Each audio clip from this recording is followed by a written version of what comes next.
Bien, bueno, buenas tardes muchachos. Antes de comenzar con la sesión de clase del día de hoy, es importante comunicarles lo siguiente, ¿no? A través del WhatsApp yo envié un calendario, bien, un resumen de calendario que sería el calendario definitivo de cierre. Ese calendario definitivo de cierre está dividido en los miércoles que nos quedan desde aquí hasta el miércoles 16 de febrero, que sería el último día de clase para nosotros, para teoría electromagnética, en el cual ustedes deben entregar el último parcial. Cada miércoles hay una actividad distinta, aproximadamente entre las 2 y media de la tarde, que tiene que ver con la sesión online, tiene que ver con resolución de problemas y tiene que ver con el envío por mi parte de los parciales que faltan o la entrega de los parciales por la parte de ustedes, ¿no? Igualmente las entregas las vamos a seguir haciendo a través del Drive y toda la información la vamos a dar a través del WhatsApp. Cada clase, por supuesto, va a ser grabada, va a ser subida, si no es el mismo día, al día siguiente inmediatamente el enlace se envía por el WhatsApp. Y también van a ver algunos videos en los cuales yo voy a grabar, los cuales voy a grabar yo particularmente. Para que les sirvan de apoyo a ustedes para afrontar pues los distintos problemas que van a ir apareciendo en cada uno de los parciales que nos falta. Recuerden que el día de mañana deben subir, tienen hasta las 12 de la noche para subir al Drive en la segunda parte del parcial 2.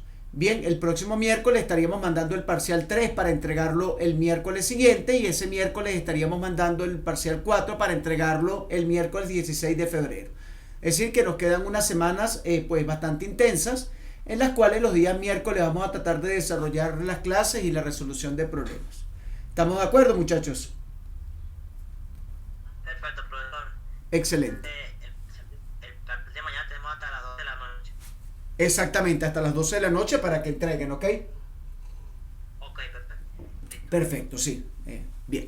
Entonces, bueno, déjenme que les voy a compartir la pantalla. Por favor me dicen si la están visualizando. Y para que comencemos entonces la clase del día de hoy, ¿no?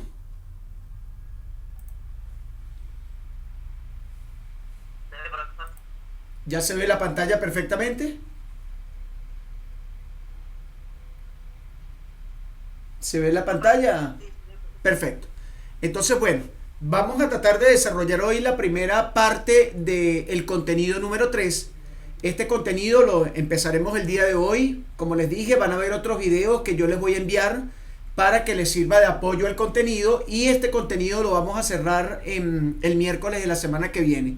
Bien, para arrancar prácticamente ya con el último contenido, que es el 4, que va a ser un contenido bastante corto y que va a estar relacionado directamente pues con la parte que tiene que ver con los campos, un poco con los campos dinámicos, ¿no? Bien, este contenido 3 se denomina campos cuasiestáticos, y los campos cuasiestáticos son aquellos campos que son generados, bien, por corrientes eléctricas, bien, de tipo estacionarias, y estos campos tienen una particularidad muy importante, que son campos que los cambios que sufren son cambios de frecuencias muy bajas. Es decir, que las fluctuaciones que estos campos o que las corrientes que los generan sufren son muy bajas, tal de que se consideran casi estacionarios. La palabra estacionario, recuerden ustedes que se utiliza en el ámbito de la física, de la ingeniería, para hablar acerca de una magnitud que no cambia en el tiempo. ¿Ok? Entonces la palabra estacionario está relacionado con una magnitud que no cambia en el tiempo. Vamos entonces a comenzar con la primera parte del contenido. Bien, y vamos a leer un poco lo que dice la primera diapositiva. Corriente y densidad de corriente. Fíjense algo muy importante. Hasta el momento hemos estado trabajando en el contenido 1 y en el contenido 2 con cargas que se encuentran en condición estática. Bien, en el contenido 1 estuvimos trabajando un poco los efectos que generan cargas de tipo estáticas cuando se colocan en el espacio. Bien, y estuvimos haciendo pues la revisión de esos fenómenos, incluso resolviendo algunos problemas, bien, utilizando las ecuaciones integrales de la teoría electromagnética de Maxwell. En este caso estuvimos utilizando las integrales de campo, la ley de Gauss y por supuesto en tal caso las condiciones de frontera que se necesitan para obtener la densidad de carga, por ejemplo, que se almacena en una superficie. Bien, en el contenido 2 seguimos trabajando directamente con cargas que se encuentran en condición estática y los fenómenos que generan en el espacio libre. Bien, pero utilizando otra técnica matemática a través de las ecuaciones de Poisson y de Laplace. Bien, pues allí abordamos ya directamente problemas con condiciones de frontera y obtuvimos soluciones tanto para el potencial como para el campo como para la densidad de carga que se induce en la superficie de un conductor o en una superficie cualquiera. Bien, esta temática número 3, este contenido número 3, está un poco más relacionado con cargas que ya no se encuentran en condición estática, sino que se encuentran en movimiento. Entonces, cuando las cargas están en movimiento, aparece un concepto muy importante dentro del electromagnetismo que se denomina el concepto de corriente eléctrica. Ustedes muy bien lo saben por materias anteriores a estas, incluso por la materia que tiene que ver directamente con redes, que la corriente eléctrica se puede presentar o se puede presentar de dos maneras distintas. Una manera en la cual las fluctuaciones que sufre la carga cuando se mueve a través de un conductor no varían abruptamente en el tiempo, lo cual genera una corriente de tipo estacionaria denominada corriente continua. Bien, y otra en la cual la corriente tiene fluctuaciones importantes. Bien, y estas fluctuaciones se pueden describir a través de funciones sinusoidales y cosinusoidales, que son funciones variables en el tiempo, y se le llama corriente alterna. Nosotros en el contenido 3 estudiaremos un poco la corriente estacionaria o la corriente directa, y en el contenido 4 de cierre estudiaremos los efectos que genera una corriente de tipo alterno. ¿Estamos claros hasta acá, muchachos? Bien, ¿alguna pregunta? María, María Beikler y Juan Carlos, si no tienen micrófono, pues simplemente me escriben a través del chat del Meet y me hacen las preguntas que necesiten, ¿ok? Muy bien, entonces perfecto, vamos a leer un poquito lo que dice la diapositiva. Corriente y densidad de corriente. Las cargas eléctricas en movimiento constituyen una corriente, como lo acabamos de decir. La unidad de corriente es el ampere en el Sistema Internacional de Unidades, definida como la razón de cambio del movimiento de las cargas al pasar por un punto de referencia dado o por un plano de referencia dado. Vamos a ver esto un poquito más adelante. A razón de un color por segundo. La corriente se simboliza con la letra I mayúscula, ¿ok? Como aparece acá en la diapositiva, y se define a través de la expresión número 1 que se encuentra en la diapositiva. La expresión número 1 dice que para yo poder medir la corriente eléctrica, bien, debo ver cómo se incrementa o cómo varía la carga con respecto al tiempo, y eso se puede medir a través de esta definición operatoria por una derivada. Es decir, si nosotros logramos ver cómo se incrementa la carga, bien, midiendo a través de la derivada de la carga con respecto al tiempo, nosotros podemos conocer a cuánto equivale, bien, o cuál es la expresión de la corriente eléctrica que pasa por un conductor o que pasa por un cierto material. Continuemos leyendo. En la teoría del campo, bien, en la teoría de campos, que es la teoría electromagnética de Maxwell que estamos discutiendo, el interés recae generalmente en fenómenos que ocurren en un punto, en un lugar de una región. Es decir, si nosotros tenemos un conductor muy largo, bien, de ese conductor seleccionamos una región del conductor y allí vamos a estudiar cómo es la corriente. Se supone que si el conductor no cambia en toda su sección transversal y en todo su largo, significa que la geometría del conductor es uniforme, por lo tanto la corriente en cualquier punto del conductor va a ser exactamente la misma. Bien, por lo que se crea el concepto de densidad de corriente, medida normalmente en amperes por metro cuadrado. Es decir, entonces nosotros podemos medir la corriente eléctrica, pero generalmente en la teoría electromagnética lo que se mide es densidad de corriente. La densidad de corriente simplemente se calcula como la cantidad de amperes que pasan por una sección del conductor en un momento determinado. Es decir, esa sección del conductor se encuentra en metros cuadrados. Bien, la densidad de corriente es un vector que nos indica a su vez también en qué dirección se mueven las cargas. Recuerden que para establecer una corriente debe establecerse un flujo de cargas, bien, un flujo de cargas continuas en el tiempo, bien, que no tenga rupturas ni fluctuaciones, ni que no tenga rupturas, bien, y a la densidad de carga la vamos a representar a través del símbolo J, que puede ser este símbolo, o también podemos expresarlo. Yo voy a colocar acá una pequeña, este J, vamos a colocar un momentico, a rebajar un poco la línea. Este J lo podemos escribir así como está acá con el símbolo en negrita, o lo podemos escribir a través de J utilizando el símbolo de vector. De cualquiera de las dos maneras nosotros podemos escribir al vector J, y el vector J simplemente se denomina densidad de corriente, y lo que me mide es la unidad, es la cantidad de intensidad de corriente que pasa por un área determinada dentro de un material conductor.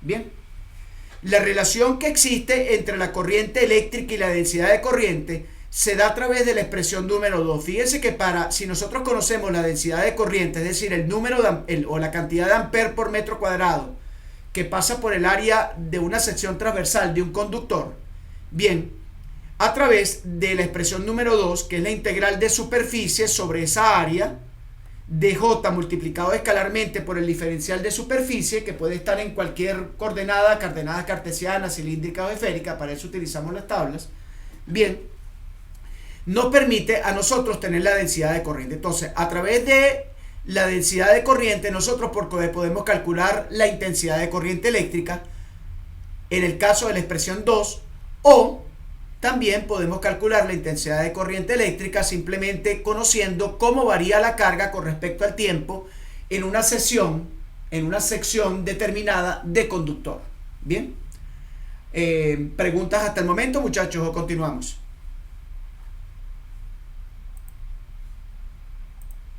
¿Alguna pregunta o continuamos?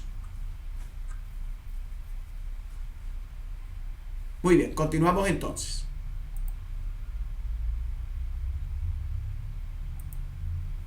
Bien. Continuidad de la corriente. Muy bien. Aunque se ha estado suponiendo hasta el momento campos de tipo estático, como lo hicimos en el contenido 1 y el contenido 2, la presentación del concepto de corriente es seguido lógicamente por un estudio de la conservación de la carga y la ecuación de continuidad. Por supuesto, porque para establecer una corriente, bien, esta corriente debe presentar una condición muy importante. Al final de cuentas, la corriente eléctrica es una función que va a depender directamente tanto de la carga como del tiempo. Bien, y entonces esta función, para poder calcular exactamente o para poder obtener el valor de la corriente eléctrica en un conductor, uno debe garantizar que la derivada de la carga con respecto al tiempo exista en cualquier punto del conductor, y la única manera de que eso ocurra desde el punto de vista matemático es que la función que define la carga sea una función dependiente del tiempo, y aparte de eso sea una función que posea una primera derivada, y que esa derivada sea continua a lo largo de todo el conductor. Entonces, el principio de conservación de la carga se fundamenta en que las cargas no se crean ni se destruyen, aunque cantidades iguales de cargas positivas y negativas pueden ser simultáneamente creadas, obtenidas por separación, destruidas o perdidas por recombinación. Esto es un tema que se estudia más que todo en física cuántica, en la creación y aniquilación de cargas o de pares. Bien, en el caso que nos atañe, que es la descripción clásica de la conducción de corriente eléctrica a través de un conductor, bien, siempre la corriente debe ser una cantidad de flujo continuo, es decir, el número de electrones que se mueve o el número de carga que se mueve a través de un conductor debe ser continuo para poder establecerse una corriente eléctrica. Bien, entonces debe medirse una carga neta, y el movimiento de esa carga eléctrica a través del conductor es lo que me da a definir la corriente eléctrica. ¿Se entiende claramente eso, muchachos?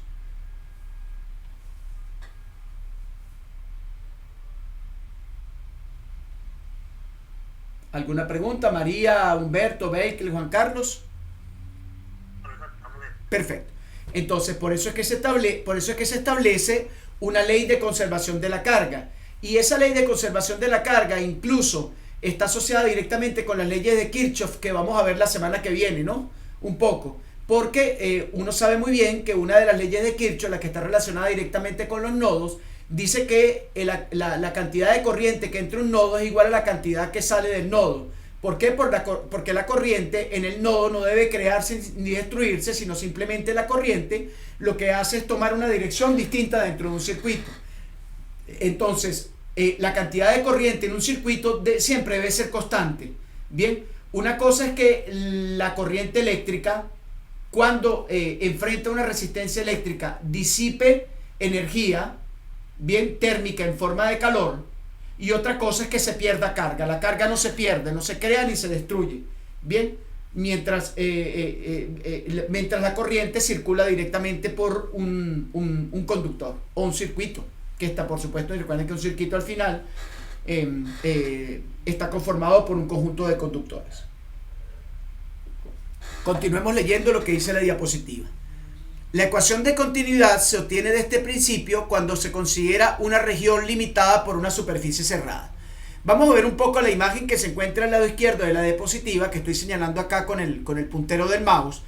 Fíjense ustedes que aquí tenemos nosotros una sección de conductor. Bien, fíjense ustedes que aquí hay una cantidad de carga que se está moviendo en el conductor, y en el conductor se define de manera imaginaria una cierta área o una sección transversal del conductor que tiene un vector diferencial de superficie.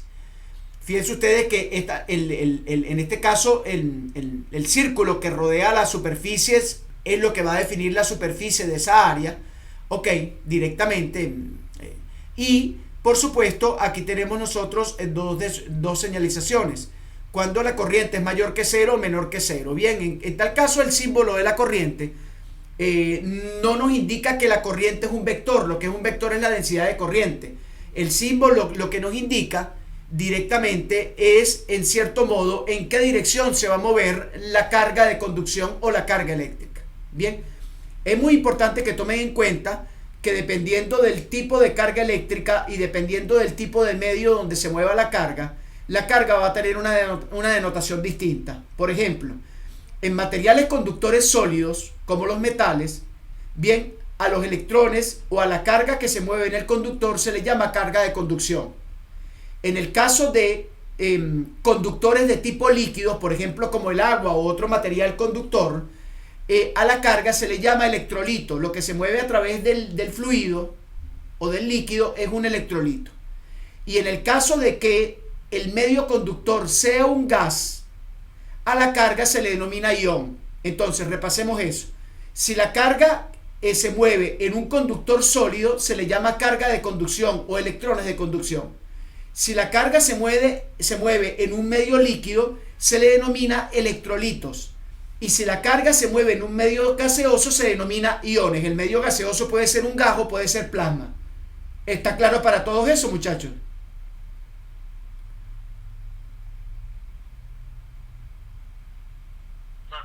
¿Sí? En el caso que nos atañe a nosotros acá en teoría electromagnética, única y exclusivamente vamos a trabajar con la carga que se mueve en un conductor sólido, y por lo tanto a estas bolitas que están acá, que tienen signo positivo o negativo, simplemente le vamos a llamar carga de conducción. Bien, entonces la carga de conducción es aquella carga que se mueve a través de un conductor para establecer una corriente eléctrica, y debe cumplir la condición de que el flujo neto de carga sea continuo. Bien, entonces, a través de la expresión número 3, que me relaciona directamente a la corriente con la densidad y el diferencial de superficie, fíjense ustedes que en el caso de que la carga se mueva en la dirección del diferencial de superficie, la corriente toma signo positivo. Bien, y en el caso de que la corriente se mueva en una dirección contraria al diferencial de superficie, pues la carga toma signo negativo. Como les dije, la carga es una magnitud física escalar, por lo tanto no tiene signo.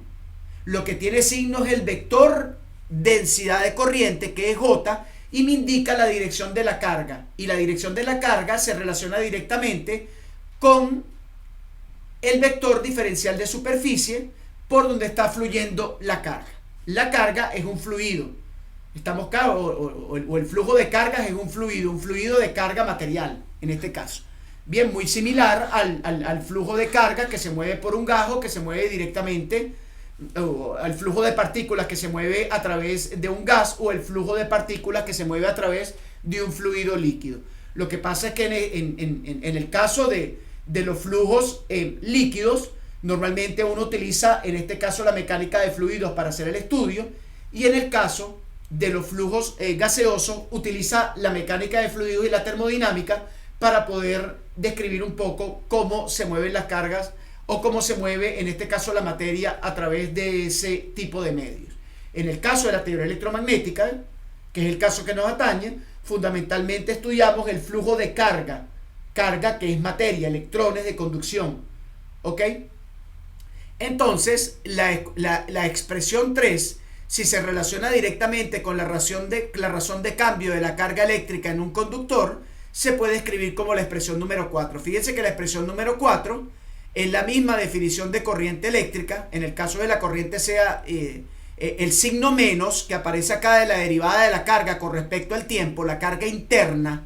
Bien, ese signo menos obedece el principio de conservación de la energía. ¿Por qué? Porque el signo menos es el signo que me dice que el incremento de la carga no puede ser infinito, sino que el incremento de la carga va a llegar hasta un punto tal en el cual la carga otra vez vuelva a desincrementarse. Bien, ¿qué significa eso? Que la carga crece cuando pasa por un conductor. Bien, en ciertas partes crece y decrece, y esto lo que me dice es que se conserva la carga. Es decir, la carga no puede ni crecer de manera infinita ni decrecer de manera infinita, porque la carga a través del conductor debe conservarse por el principio de conservación de la energía y el principio de conservación de la carga. ¿Estamos claros? Entonces no puedo crear carga de la nada, ni tampoco puedo destruir la carga, a no ser de que sea un proceso netamente cuántico de aniquilación de carga. Pero eso no se estudia en teoría electromagnética. ¿Estamos claros hasta acá, muchachos?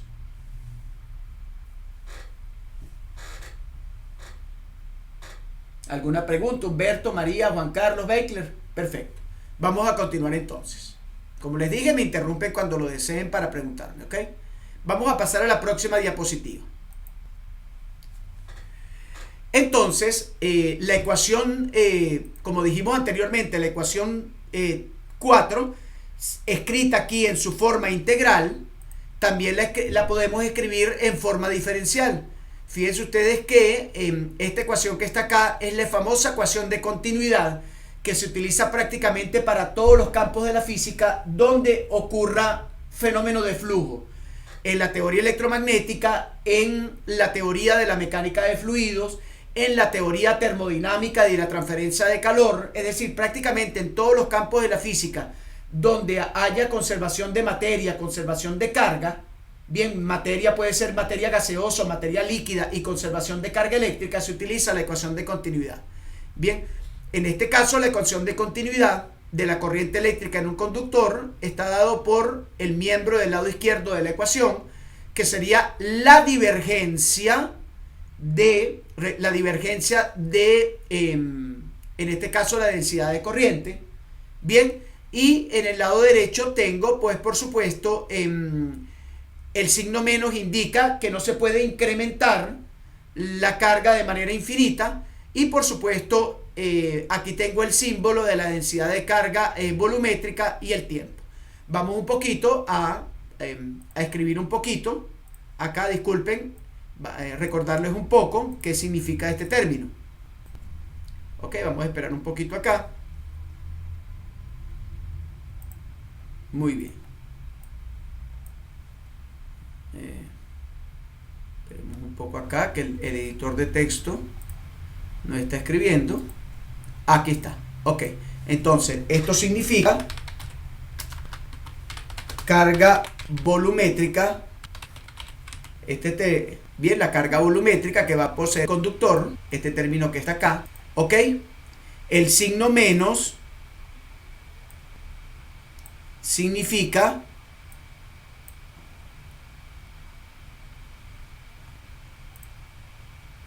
bien, el signo menos significa que el incremento de carga no puede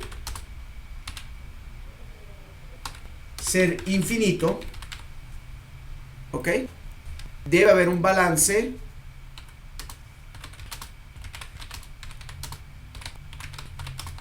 de la carga. Debe haber un balance de la carga. Vamos a poner un poco pequeño. Debe haber, debe haber un balance de la carga, correcto. Bien, y J, o este término, recuerden que en coordenadas cartesianas, bien, lo podemos escribir nosotros como, en este caso sería el vector de densidad de corriente, igual, entonces, la derivada parcial de componente j sub x del vector j correcto a x más la derivada parcial de la componente e, cartesiana, recuerden que están viendo, de la coordenada y de la densidad de corriente, bien, más la derivada parcial de componente z de la densidad de corriente con respecto a z. Esto por supuesto en el de que hay un cambio en la densidad de corriente por todo el volumen.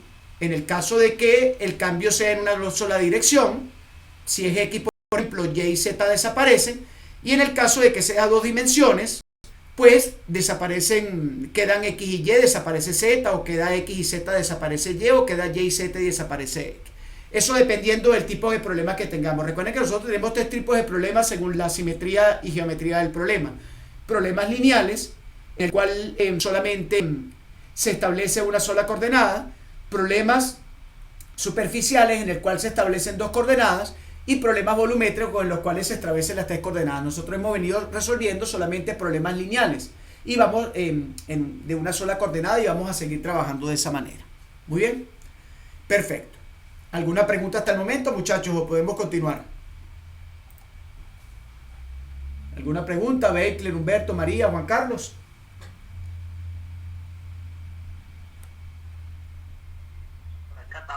Bien, continuamos entonces. Entonces, fíjense. Modelo general de conducción de corriente eléctrica. Bien. El modelo general de corriente de conducción eléctrica es un modelo que no solamente está basado en la teoría electromagnética clásica, sino que también utiliza pues algunos principios y argumentos de la física cuántica. ¿Ok? La combinación de estas dos áreas de conocimiento muy importantes nos permite a nosotros tener en la actualidad un modelo de conducción eléctrica más sofisticado que el modelo que se poseía hace algunos años antes de la teoría cuántica. Muy bien.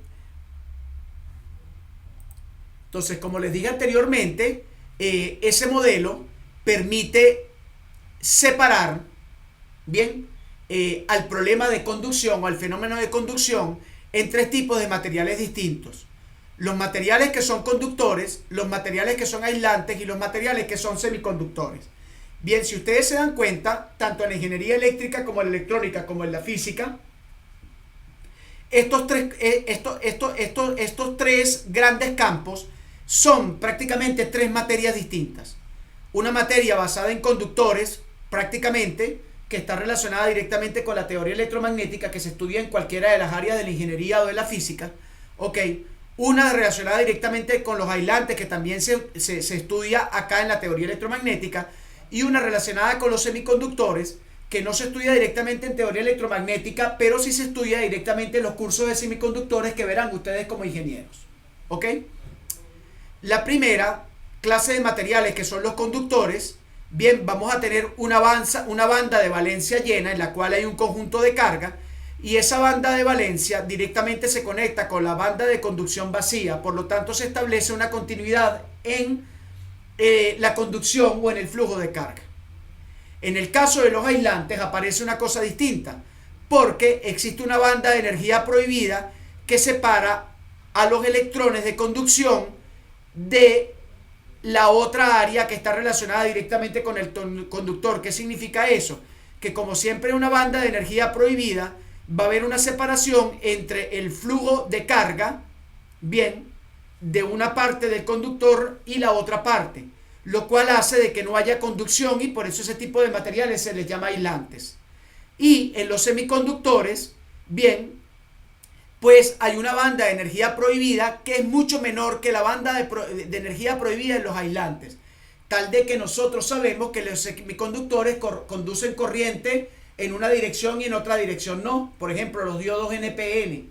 Bien, entonces, ¿por qué los diodos pueden conducir corriente y los aislantes no? Porque la banda de energía prohibida es mucho menor y permite que bajo ciertas condiciones un diodo NPN o PNP bien pueda conducir corriente eléctrica. De todas maneras, esta teoría de los semiconductores la van a estudiar ustedes en cursos más adelante cuando vean la parte de semiconductores.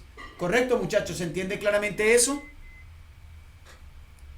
¿Alguna pregunta? ¿Veis que Juan Carlos, María, Humberto?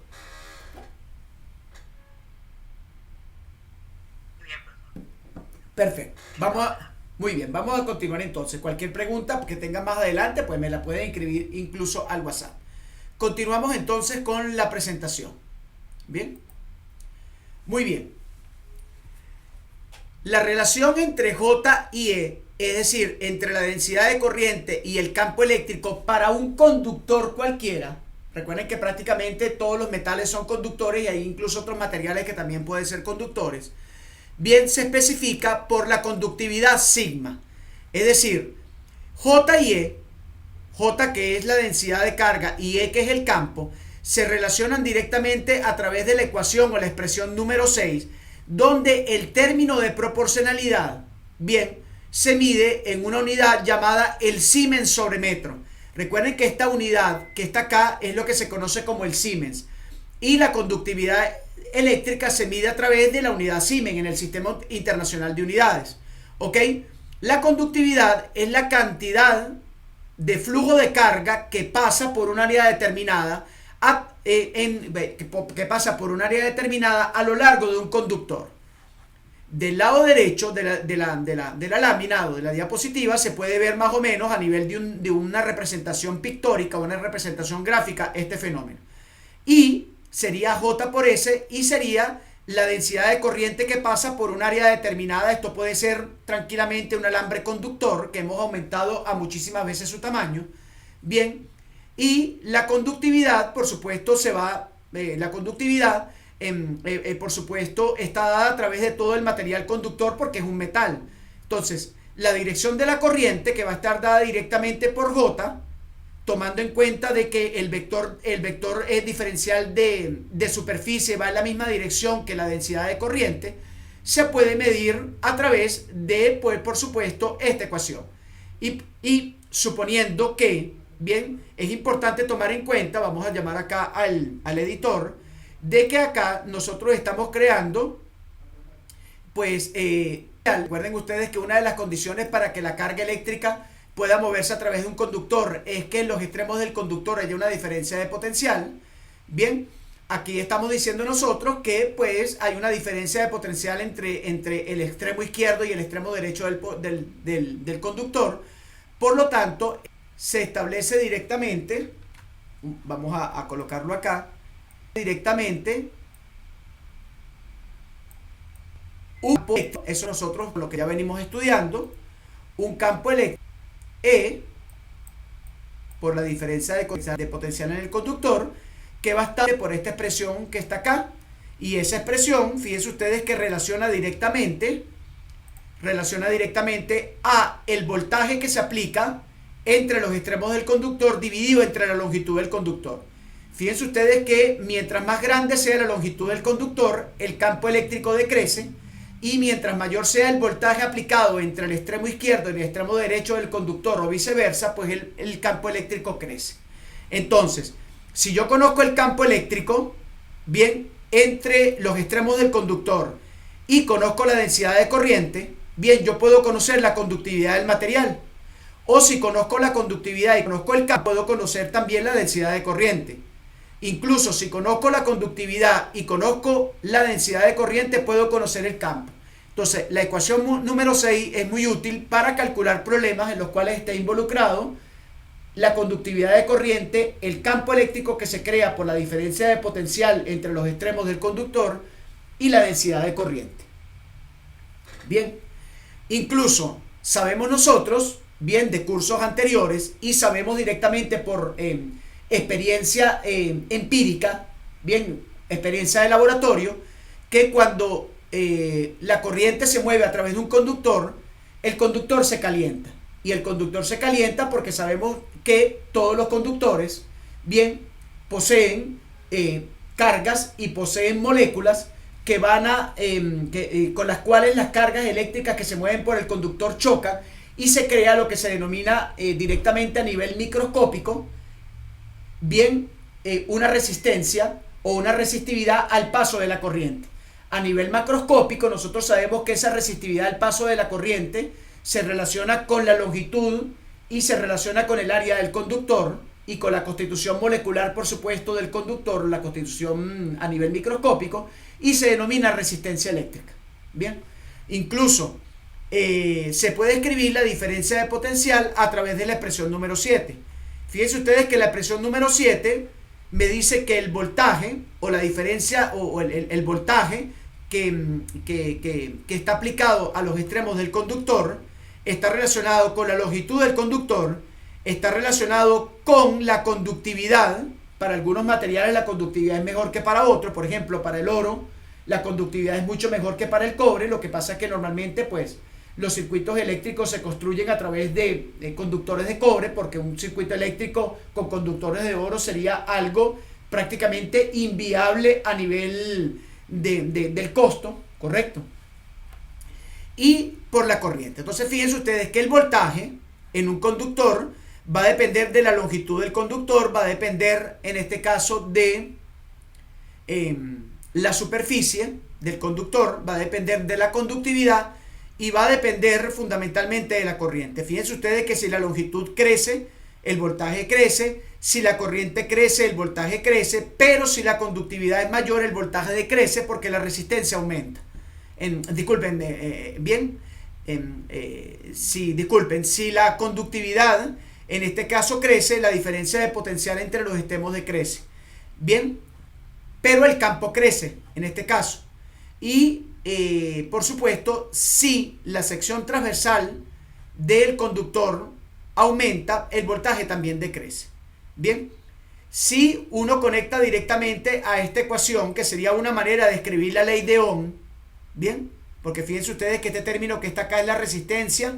Fíjense ustedes que este término que está acá, para que todos los que están presenciando la diapositiva, bien, fíjense ustedes que este término que está acá, que me relaciona directamente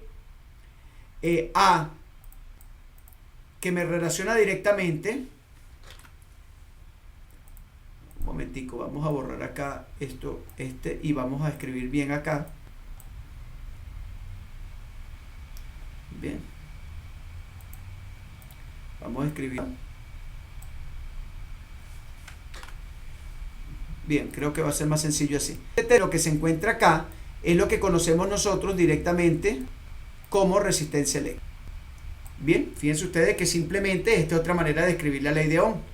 Bien, entonces si la escribimos directamente o a través de la ley de Ohm, que sería resistencia por corriente igual a voltaje, para un conductor filiforme que sea constante, bien, y que sea también uniforme en toda su longitud, pues también la resistencia eléctrica que está asociada directamente a este conductor se puede escribir como L sobre sigma por S, donde sigma es la conductividad. Fíjense ustedes que si la conductividad aumenta, la resistencia disminuye; si la conductividad disminuye, la resistencia aumenta. Y a través de la expresión 7 y la 8, yo puedo escribir una ecuación general que es la 8.1 para la resistencia de cualquier conductor, donde el voltaje está relacionado directamente, el voltaje entre A y B, tomando en cuenta que este sería el extremo A del conductor y este sería el extremo B, se puede calcular a través de menos la integral entre A y B de E multiplicado por dl, bien, donde el dl sería directamente el diferencial de longitud a través del conductor. Bien, normalmente cuando uno trabaja con conductores toma en cuenta cables, y los cables no toma en cuenta mucho su grosor, sino que toma en cuenta su longitud, porque la longitud siempre es mayor que el grosor. Y en cierto modo, cuando uno modela un cable, lo modela a través, por supuesto, de un grosor despreciable. Entonces, el diferencial de longitud simplemente va a estar va a estar identificado, va a estar señalizado a lo largo del conductor. Entre la corriente que se mide directamente conociendo el campo y conociendo sigma, que en este caso es la conductividad. Entonces, uno puede utilizar la ecuación 6, puede utilizar la ecuación 7, la ecuación 8, la ecuación 8.1, dependiendo de los datos que el problema me dé, para poder relacionar corriente con voltaje, con conductividad, con campo eléctrico y por supuesto con la resistencia. Entonces, todas estas ecuaciones conforman totalmente como un cierto grupo, que es el grupo que se aplica directamente cuando uno resuelve un problema de corriente eléctrica. ¿Estamos claros con eso, muchachos? ¿Todos? ¿Se ha entendido hasta el momento lo que he tratado de presentarles? Aquí bien, profesor. Perfecto. Vamos a continuar entonces. Cualquier cosa que tenga de... Bueno, cualquier cosa, pues simplemente me preguntan un poco más adelante. Bien, vamos a continuar. Muy bien.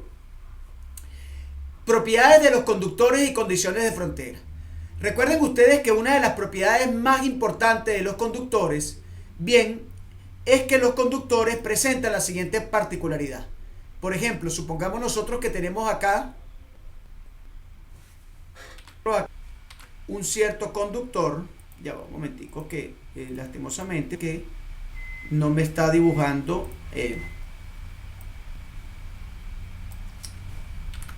ok, al parecer no me está dibujando. Vamos a borrar acá. Y por estar trabajando directamente con eso se me vaya a cerrar la presentación. Ok, fíjense algo.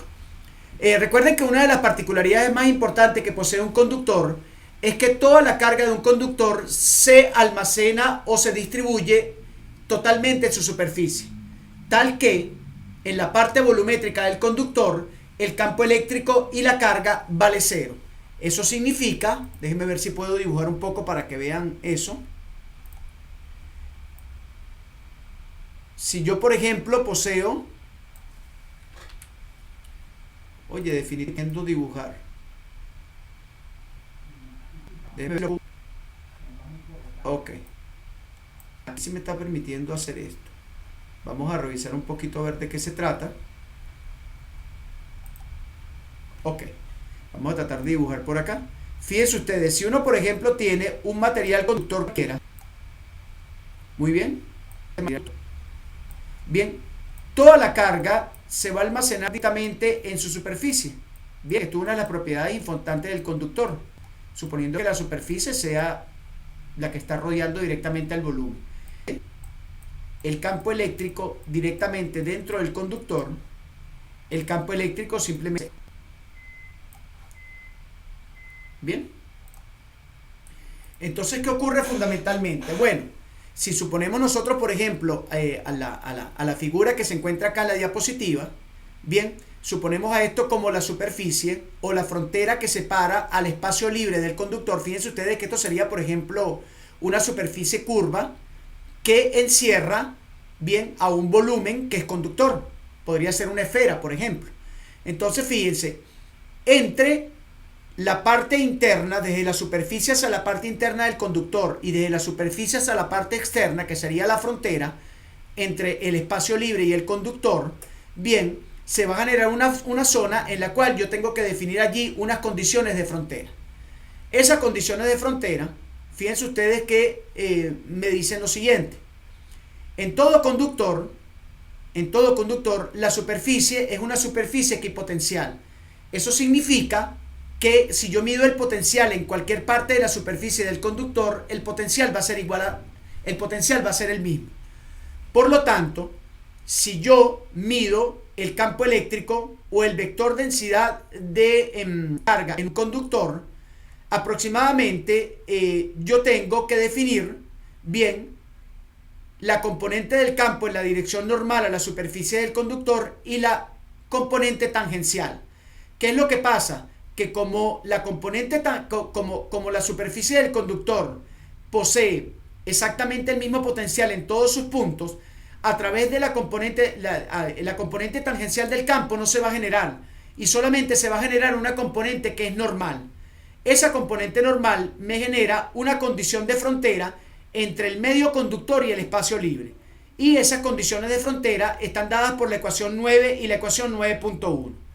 La primera condición de frontera me dice que la componente tangencial del vector desplazamiento y la componente de desplazamiento de campo y la componente tangencial del campo valen 0. ¿Por qué? Porque la superficie es equipotencial. Y la segunda condición de frontera me dice que la componente normal, tanto del vector desplazamiento eléctrico como del campo, sí existe y va a estar dada por epsilon 0, que es la constante de permeabilidad eléctrica del espacio libre, multiplicada en este caso, o por la componente normal a la superficie. Y eso va a ser igual en todo momento a la densidad de carga superficial. Es decir, la carga superficial que se concentra en la superficie del conductor se puede calcular gracias a la condición de frontera y se calcula multiplicando a la componente normal del campo por la constante de permeabilidad eléctrica del espacio libre. Entonces, la condición de frontera simplemente nos va a permitir a nosotros poder calcular la carga superficial en un conductor. ¿Se entiende claramente eso, muchachos? Más adelante lo vamos a utilizar en los problemas las semanas próximas, ¿ok? ¿Estamos claros con eso, muchachos? ¿Cómo que la ecuación 9.1 nos permite calcular la densidad de carga en un conductor superficial? ¿Alguna pregunta? Humberto, María, Beckler, Juan Carlos. Perfecto. Vamos a continuar entonces. Entonces, para concluir esta parte de la diapositiva, la ecuación 9.1, que es la ecuación de la condición de frontera, tanto para el vector densidad de corriente eléctrica, densidad de carga eléctrica como, o desplazamiento eléctrico, como quieran llamarlo, y la componente normal del campo, bien, nos permite a nosotros calcular la densidad de carga superficial en la superficie de un conductor. Recordemos que en un conductor toda la carga se concentra en su superficie e internamente no existe carga volumétrica. Por lo tanto, si uno mide el campo eléctrico dentro de un conductor o en la zona en la cual no hay carga eléctrica volumétrica, bien, la carga vale exactamente, el campo vale 0 y la carga también vale 0. Bien, vamos a continuar entonces. Esta es una propiedad muy importante para problemas que vamos a resolver más adelante. Seguimos. Muy bien. La otra parte importante que nosotros tenemos que estudiar acá, en este contenido 3, en esta primera parte, es lo que está relacionado directamente con la capacitancia. Recordemos que un capacitor es sencillamente dos conductores eléctricos, bien, que estén separados por un medio dieléctrico. Bien, entonces, cuando tengo dos conductores separados por un medio dieléctrico, a esta configuración de conductores se le denomina capacitor. Bien, vamos a suponer entonces que tenemos un capacitor que sería un conductor que tiene toda su carga almacenada en la superficie, y vamos a suponer que ese conductor tiene una carga negativa, lo que significa que en su superficie hay un exceso de carga negativa, por lo cual la carga es negativa. Y vamos a considerar un segundo conductor que tiene también su carga pues concentrada en toda la superficie del mismo, pero en este caso hay un déficit de carga negativa, un déficit de electrones en lo que sería la superficie del conductor, lo cual me genera una carga positiva. Y vamos a suponer que entre el conductor 1 y el conductor 2 existe un material dieléctrico, es decir, un material aislante. Bien, de manera ideal, o definiendo un conductor de tipo ideal, bien, la capacidad, bien, la capacitancia o la capacidad con que este conductor almacena carga este capacitor almacena carga en los conductores, viene dada por la expresión número 10, donde Q sería la carga que almacena el capacitor y V sub 0 sería la diferencia de potencial que se genera entre ambos conductores. Recuerden que aquí podemos tener nosotros unas esferas concéntricas o unas esferas separadas por una cierta distancia. Podemos tener aquí conductores de placas plano-paralelas, podemos tener cilindros y podemos tener distintos tipos de condensadores. Pueden ser condensadores cilíndricos, condensadores plano-paralelos, condensadores esféricos, bien, o condensadores de otra naturaleza distinta que no sea una simetría perfecta. Lo importante es que para definir un condensador mínimo tienen que haber dos conductores, bien, y tiene que haber un medio que los separe. Eso es importante que lo tomemos en cuenta. Bien, cuando tengo dos conductores separados por un medio, que puede ser el vacío, puede ser un medio aislante cualquiera, como un dieléctrico, a esa configuración de conductores separados por una cierta distancia se le denomina condensador.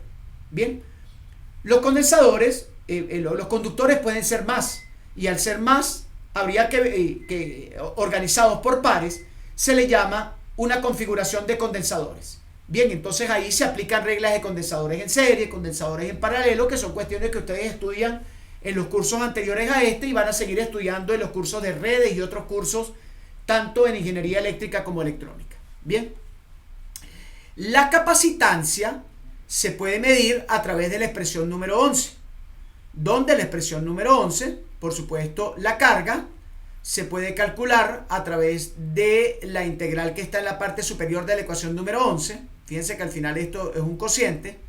Y el voltaje se puede calcular a partir de la integral que está en la parte, en el denominador de la expresión número 11. Bien, si yo conozco la carga y el voltaje, simplemente divido carga entre voltaje, si me dan valores numéricos, y calculo la capacitancia. En el caso de que no conozca la carga y el voltaje, sino que conozca el campo y conozca el diferencial de superficie y el diferencial de longitud, donde está distribuida esta carga, bien, y conozca la constante de permitividad del dieléctrico, permitividad eléctrica del dieléctrico en este caso, pues simplemente aplico la ecuación número 11. Bueno, dependiendo del tipo de problema uno las aplica. Fíjense ustedes que aquí en la diapositiva hay unas placas plano-paralelas. Esto sería una placa plano-paralela en la cual el área es mucho mayor que su grosor, por lo tanto no considero el grosor. Esto sería un condensador de placas plano-paralelas. Fíjense ustedes que aquí tengo una placa, y la placa es la frontera que separa al espacio vacío que está por encima de la placa de el dieléctrico que se encuentra entre las placas del conductor. Igualmente la placa inferior separa al espacio vacío, esta frontera separa al espacio vacío de la parte interna del capacitor. Como tengo uno y dos conductores, a esta configuración ya le puedo llamar condensador. Como en la placa superior se ha almacenado una densidad de carga superficial negativa y en la placa inferior se ha almacenado una densidad de carga positiva, el campo eléctrico entre una placa y la otra tiene esta dirección, y se dice que entre los conductores existe una diferencia de potencial que puede ser calculado a través de las ecuaciones que hemos venido estudiando nosotros en electrostática. Bien, fíjense ustedes que aquí está identificada la frontera superior, que es cuando Z es igual a D. Claro, aquí estamos suponiendo de que que las placas están organizadas en la dirección de Z. Eso significa que en tal caso, pues esta sería directamente la dirección de Z, ¿correcto? En esta dirección directamente. Muy bien. Sería la dirección de Z. Y fíjense ustedes que el campo, las líneas de campo van de la placa que está cargada positivamente a la placa que está cargada negativa. Fíjense ustedes que única y exclusivamente acá en este condensador perfecto existe carga en la superficie únicamente. Y normalmente un condensador tiene carga en su superficie. Entonces, un condensador esférico lo van a formar dos cascarones esféricos concéntricos uno con respecto al otro, y un condensador cilíndrico lo van a formar dos cascarones cilíndricos uno concéntrico con el otro. Bien, entonces allí se hace el estudio de condensadores esféricos, condensadores cilíndricos o condensadores plano-paralelos, que son los tres únicos condensadores que se estudian en este curso, y normalmente son los condensadores que se estudian en los cursos de redes eléctricas y en otros cursos de ingeniería y de física también, en cierto modo. Bien, ¿estamos bien hasta acá, muchachos? ¿Hay alguna pregunta? Bienvenido, Andrés. ¿Hay alguna pregunta hasta acá? Humberto, María, Beikler, Juan Carlos.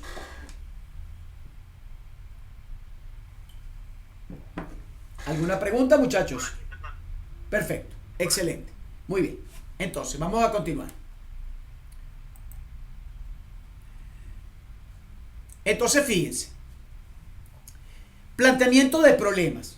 Los planteamientos de problemas tienen que ver directamente, bueno, con todo el conjunto de ecuaciones que hemos estudiado en esta presentación del día de hoy. Y más o menos, los problemas se pueden resolver a través de técnicas muy parecidas a los problemas que resolvimos con la ecuación de Poisson y de Laplace. Entonces, vamos a leer un poco lo que dice la diapositiva. Ya va, que aquí...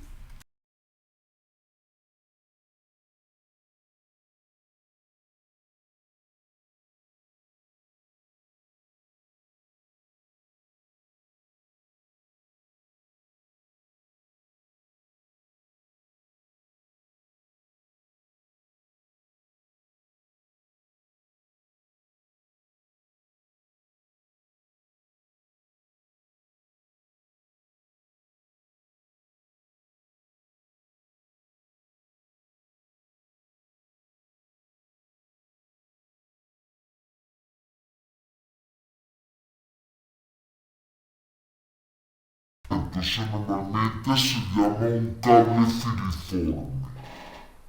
Bien, en ambos casos, tanto en ingeniería eléctrica como electrónica. Bien, la expresión 8 es suficiente. ¿Cuál es la expresión 8? Bueno, la expresión simplemente que me permite calcular la resistencia a partir de la ley de Ohm. Bien, entonces recuerden que la ley de Ohm se aplica únicamente para conductores filiformes que tengan área transversal constante o uniforme. Pues esta depende de la conductividad, del área y de la longitud que no cambie. Sin embargo, existe otro tipo de problemas en los cuales se necesita determinar la resistencia y otras magnitudes. Bien, aquí cometí yo un conjunto de errores importantes, ¿no? en la escritura. Se necesita determinar la resistencia, la corriente, la conductividad de conductores que no tengan sección transversal uniforme. ¿Ok? Eso lo veremos un poquito más adelante. Entonces vamos a leer lo que dice aquí. El problema de determinar la resistencia y otras magnitudes físicas en un problema de sección transversal no uniforme puede tratarse como un problema de frontera. Su tratamiento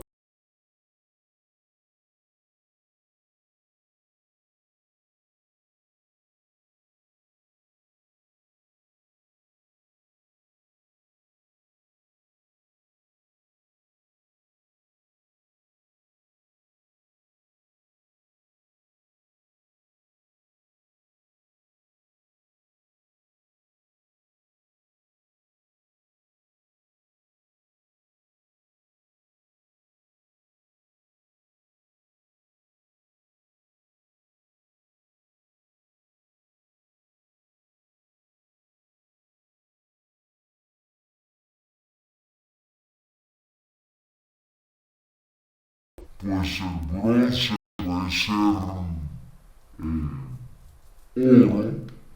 puede ser cualquier material conductor del campo y del diferencial de superficie. Bien, como dije más adelante, vamos a trabajar problemas directamente de eso. Entonces, conociendo la corriente, el potencial y el campo, podemos determinar directamente la resistividad dividiendo al potencial entre la corriente eléctrica. Entonces, repaso. Me dan un problema de un conductor. En el problema del conductor, conozco la diferencia de potencial entre los extremos del conductor y conozco la conductividad sigma. Aplico la ecuación de Laplace dentro del conductor para obtener el potencial. Después de obtener el potencial, obtengo, como el campo que se genera allí es un campo eléctrico de tipo conservativo, por todos los elementos simétricos del material, disculpen, de la geometría del conductor, puedo utilizar la expresión E igual a menos el gradiente del potencial para calcular el campo. Luego que tenga el potencial y luego el campo, calculo la corriente a través de la integral de sigma, que sería la conductividad, que es un dato que me da el problema, el campo multiplicado por el diferencial de superficie. Recuerden que al ser esto un diferencial de superficie, estamos hablando de que aquí hay que hacer un proceso de integración doble. Y por último, al obtener la corriente y conocer al potencial entre los conductores como un dato del problema, divido el potencial entre la corriente obtenida anteriormente y calculo la resistividad. ¿Se entiende más o menos cómo trabajar los problemas allí, muchachos? ¿Se entienden estos pasos? Humberto, María, Becker, Andrés.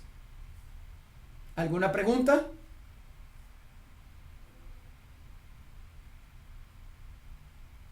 ¿Alguna pregunta, muchachos? Muy bien, vamos a continuar. Beckler dice que sí, me imagino que los demás también. Perfecto. Entonces, esta es la técnica que se utiliza cuando se va a calcular la resistencia de un conductor en función del campo eléctrico, en función de en este caso, la conductividad y en función de la diferencia de potencial entre los extremos. Fíjense que por ninguna parte aparece la densidad de corriente. Por lo tanto, incluso a partir de conocer la corriente por esta técnica, por esta vía de la ecuación de Laplace aplicada a conductores, bien, yo puedo obtener la densidad de corriente también. Y más adelante lo vamos a hacer. Vamos a seguir entonces. Con los problemas de condensadores se hace prácticamente igual. Bien, en esencia, lo que hacemos es suponer a V sub 0, que sería la diferencia de potencial entre los terminales del condensador. Hallamos en este caso la corriente y determinamos RV sub 0I. En forma alterna, es posible suponer la corriente I sub 0, hallar la diferencia de potencial correspondiente a V y determinar R a partir de esto. Bien, para un condensador se hace prácticamente igual. Lo que se hace es que al conocer la diferencia de potencial entre los extremos del condensador, en este caso, se aplica la ecuación de Laplace, bien, dentro de las placas que conforman el condensador, se obtiene el potencial, luego se obtiene el campo entre una placa y la otra, y al obtener el campo, simplemente uno aplica la ecuación de la capacitancia para obtener la capacidad del condensador. Ambos problemas los vamos a resolver en la próxima clase. ¿Ok? Ambos problemas. Muy bien. Y recuerden ustedes que al aplicar esta técnica, si el condensador no es uno, sino que está formado por dos o más condensadores, lo que se hace es establecer la regla de los condensadores en la teoría de redes, según la teoría de redes, que si los condensadores están conectados en serie, se aplica la suma de las capacitancias de los condensadores para hallar la capacidad equivalente o total, y si los condensadores están conectados en paralelo, se utiliza la capacitancia de los condensadores en paralelo, es decir, se suman a través de la expresión que está acá abajo. Bien, eso se hace directamente en la teoría de redes y ustedes han trabajado seguramente con eso. Incluso hasta en bachillerato uno calcula capacitancia de condensadores en serie y en paralelo. Bien, entonces, problemas en los cuales haya que aplicar ambas técnicas son los problemas que vamos a resolver en este contenido 3 y los que van a conformar el parcial 3. ¿Ok? Muy bien. ¿Alguna pregunta hasta acá, muchachos?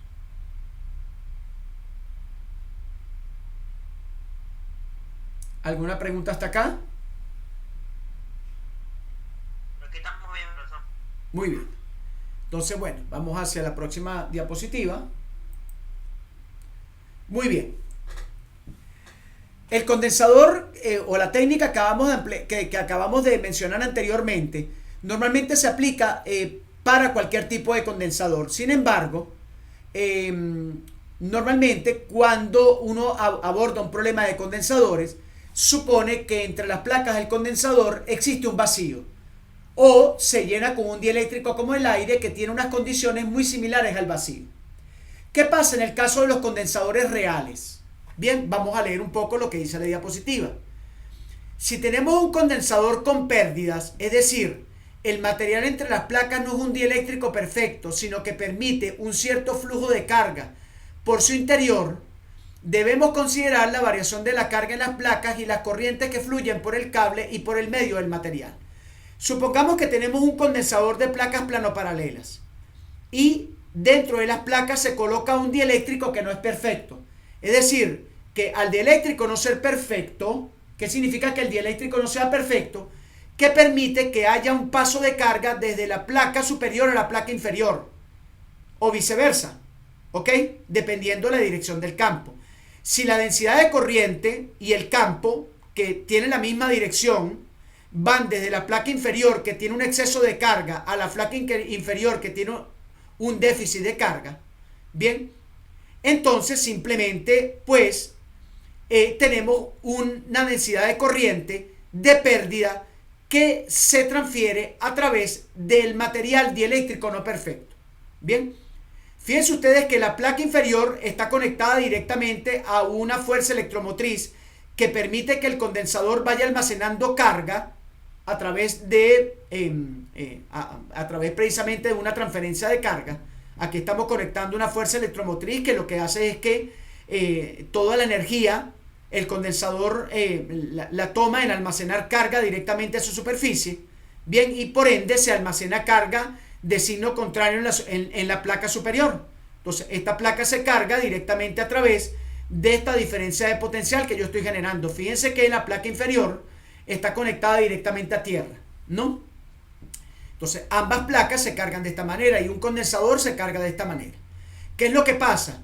Que si el medio que se coloca entre la placa inferior y la placa superior es un medio dieléctrico no perfecto, va a haber una transferencia de carga que se llama carga de pérdida, que va desde la placa que está cargada positivamente o con exceso de carga a la placa que está cargada negativamente. Fíjense que la placa inferior se carga a través de tierra y la placa superior se carga a través de la diferencia de potencial entre estos dos puntos.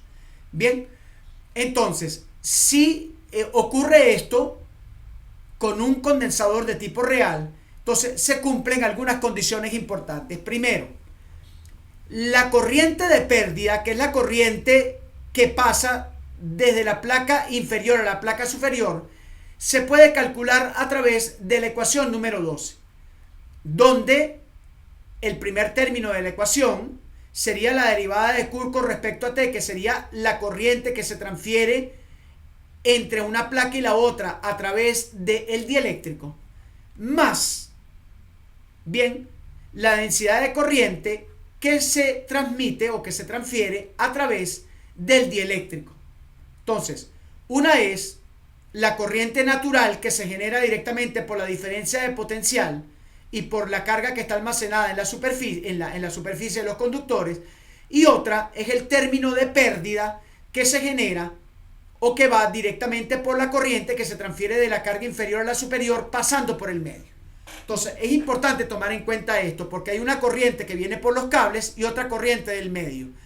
Este término es la corriente que se genera a través del cable y este término es el término de la corriente en este caso de pérdida que se genera en el dieléctrico. ¿Se entiende claramente esta expresión número 12, muchachos? Bien, entonces repito eso. Este término de Q a de T es el término que se genera por el cable y este término es la corriente que se transfiere de pérdida por el dieléctrico. ¿Se entiende claramente?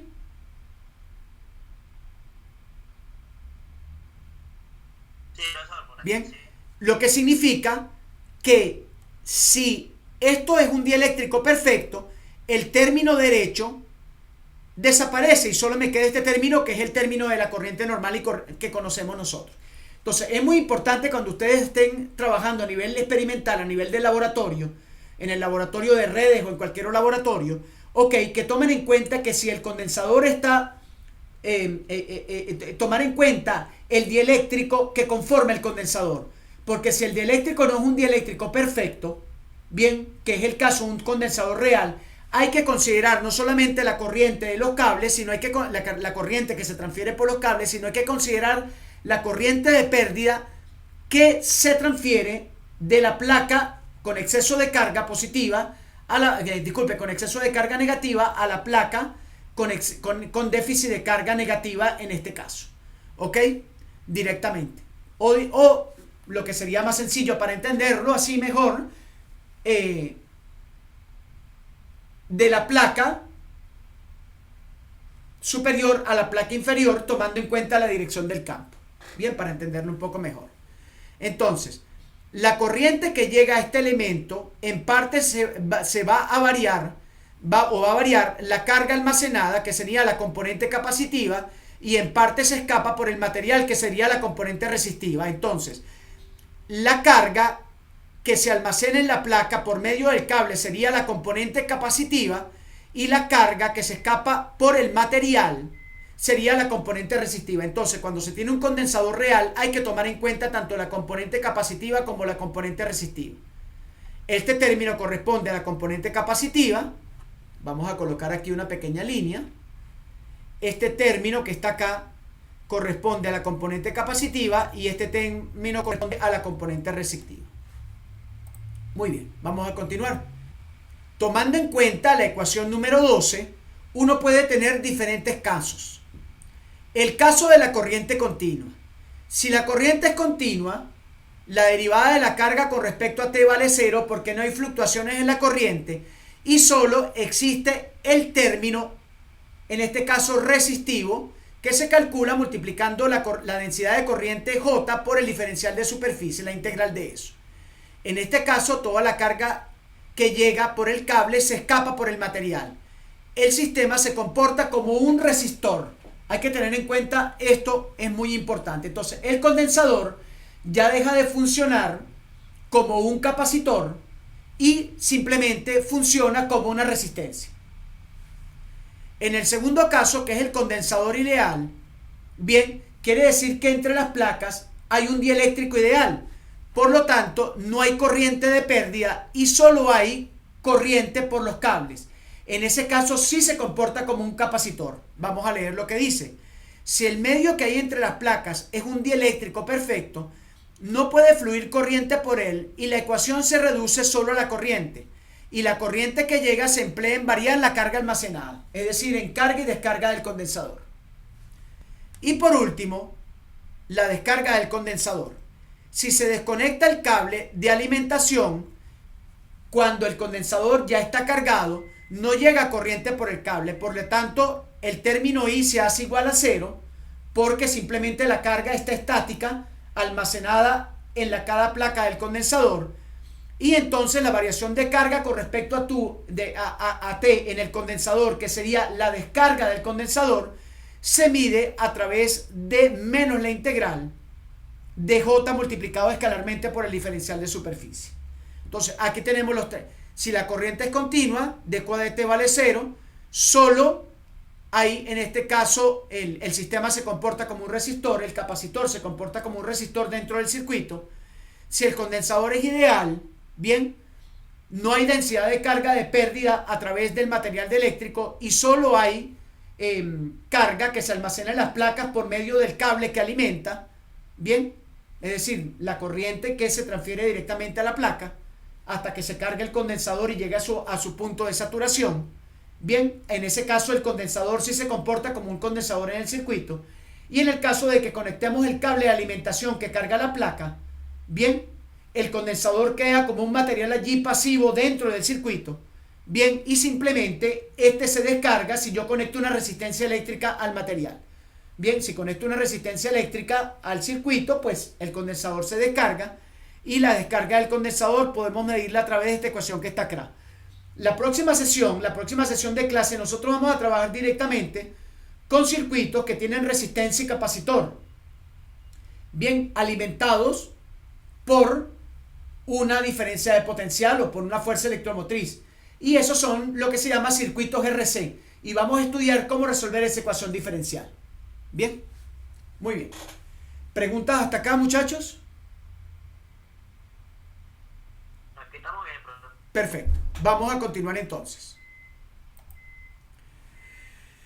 Nosotros vamos a considerar dos problemas que se van a resolver. Este problema que está acá, yo voy a grabar un video con toda la solución del problema y se los voy a mandar directamente cuando mande este video que estoy grabando hoy. ¿Ok? Y este sería un problema de condensadores esféricos. Bien. Y el otro problema que vamos nosotros a trabajar directamente es un problema que está relacionado con calcular la resistencia de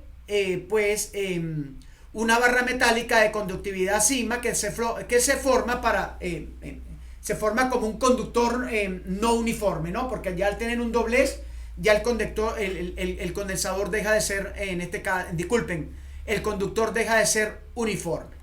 ¿Ok? El problema previo, bien, es un problema clásico que se resuelve cuando se trabaja directamente con condensadores, en este caso esféricos, aunque podríamos cambiar los condensadores esféricos por unos condensadores cilíndricos, o los podríamos también cambiar por, en este caso, condensadores de placas planoparalelas. El problema prácticamente se resuelve casi de la misma manera. Bien, entonces como les dije, tanto este problema como el problema siguiente yo los voy a trabajar directamente en dos videos que voy a generar.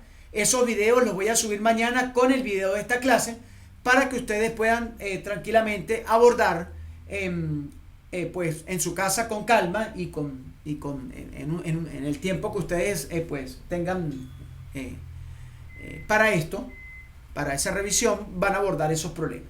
Es importante que tomen en cuenta que la técnica de solución de este problema es la técnica de solución que debe emplearse para resolver uno de los problemas del parcial 2.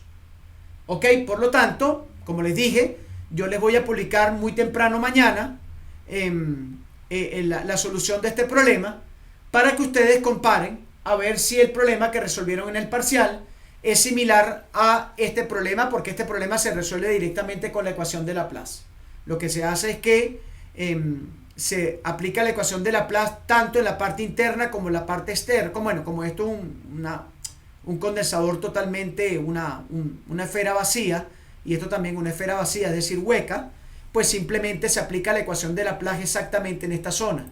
Lo que estoy diciendo es que la ecuación de Laplace, que en este caso, recuerden que ustedes, no sé por qué razón, lo que se hace es que exactamente yo allí, yo aplico directamente la ecuación de Laplace. Igualmente, ¿cuáles son las condiciones de frontera aquí?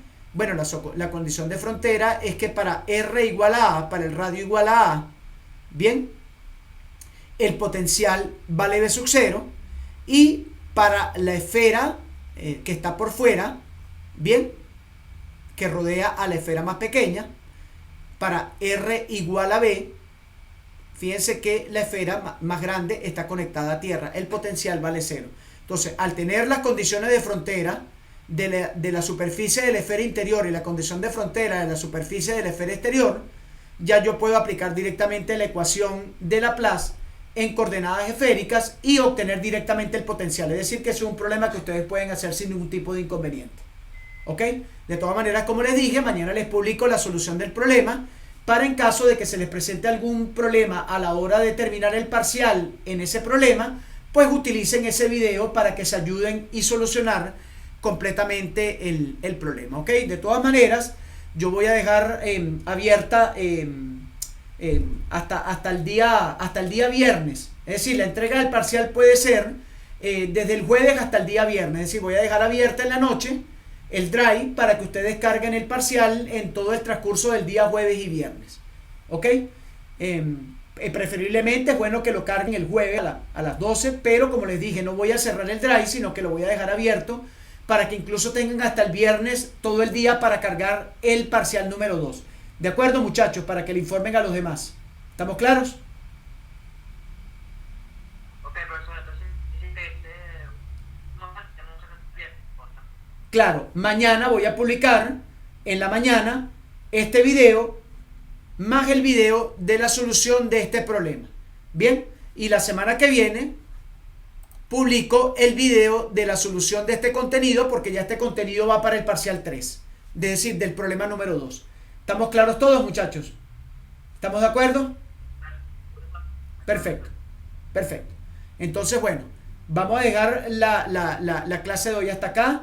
Es bueno que alguno de ustedes, el que está encargado de la comandancia de curso, escriba que voy a dejar abierto para que carguen el parcial 2.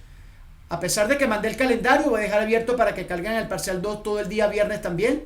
Y como les dije, mañana les envío esta grabación más la grabación de una ayuda para uno de los problemas del parcial, que es la grabación que corresponde a el problema número 1 de esta presentación. Y la grabación del problema número 2 la mando la semana que viene cuando trabajemos directamente ya con la segunda parte del contenido 3, que la vamos a ver el miércoles que viene a las 2:30 de la tarde en una clase muy similar a esta. Bien, entonces bueno, eso es todo lo que tengo por el día de hoy, muchachos. Entonces bueno, feliz tarde, pendiente de las comunicaciones mañana y bueno, pónganse a trabajar duro porque nos quedan 3 semanas de mucho trabajo. ¿Ok? Hasta luego, muchachos, chao.